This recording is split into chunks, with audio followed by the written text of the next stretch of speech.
আসসালামু আলাইকুম ওয়া রাহমাতুল্লাহি ওয়া বারাকাতুহু।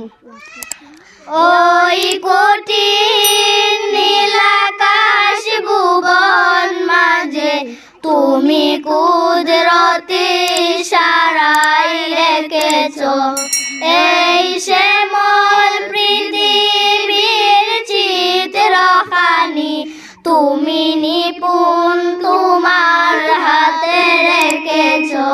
ওগো আল্লাহ।